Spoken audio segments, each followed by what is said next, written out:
Saudara, sejumlah tank Rusia berbalik usai dihadang oleh puluhan warga Ukraina yang tidak bersenjata.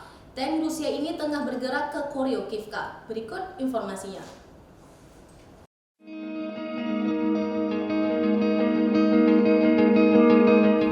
Syederalon penduduk setempat mengatakan banyak tank Rusia berhasil dipaksa mundur setelah belasan pria Ukraina yang tidak bersenjata menggerumuninya.